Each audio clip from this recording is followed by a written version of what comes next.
it feels really weird drawing someone you don't like.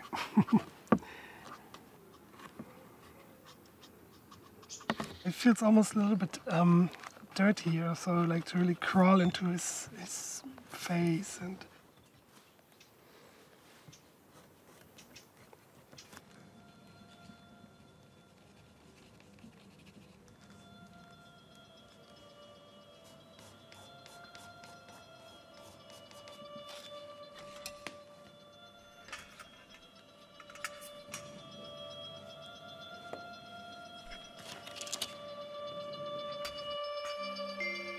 Il était une fois Brian et Bruce Reimer, deux petits garçons jumeaux nés au Canada en 1965.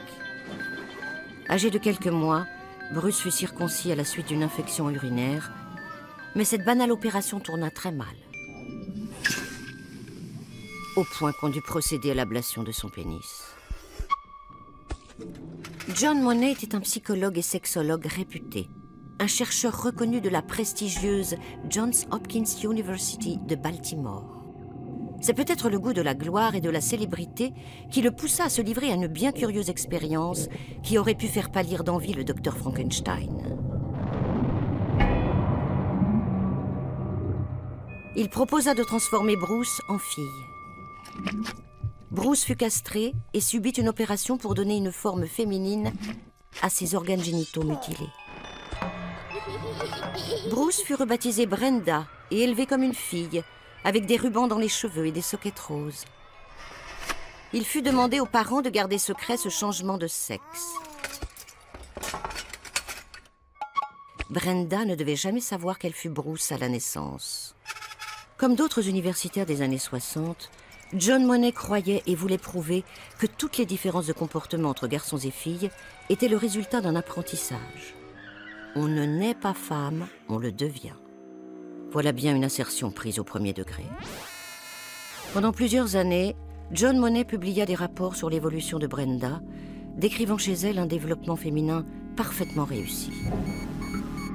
Le prétendu succès de la réassignation en fille du jumeau, largement diffusé dans les publications scientifiques, fit de John Monet une figure incontestée du monde médical et eut comme conséquence la légitimation d'un protocole redoutable, soutenu par toute une armada de psychologues, de psychiatres, de chirurgiens et d'endocrinologues. Si ton pénis n'est pas à la bonne longueur, un peu différent ou accidenté, schlac, on te le coupe et on te transforme en fille. Et c'est ainsi que furent traités des centaines, des milliers d'intersexes de par le monde. Mais revenons à Brenda, car les années passent. Brenda se mit à péter les plombs avec des poussées suicidaires. Elle ne supportait plus ce curieux docteur Monet qui la suivait depuis son plus jeune âge, scrutait le moindre détail de son évolution et de son anatomie, et la harcelait de questions pour savoir si elle préférait les poupées ou les trains électriques. Tant et si bien que sa famille arrêta le suivi. Adulte, Brenda, ayant réussi à percer le secret de sa naissance, voulut reprendre son identité masculine. Elle arrêta les oestrogènes qui avaient provoqué le développement de sa poitrine et passa à la testostérone. Mais John Monet était un affreux menteur et il s'abstint de publier quoi que ce soit sur le cas qui pût laisser entendre que la réassignation n'avait pas réussi. La machine médicale était en route et plus rien ne pouvait l'arrêter. Cette histoire se termina par un double suicide des jumeaux, l'un en 2002, l'autre en 2004.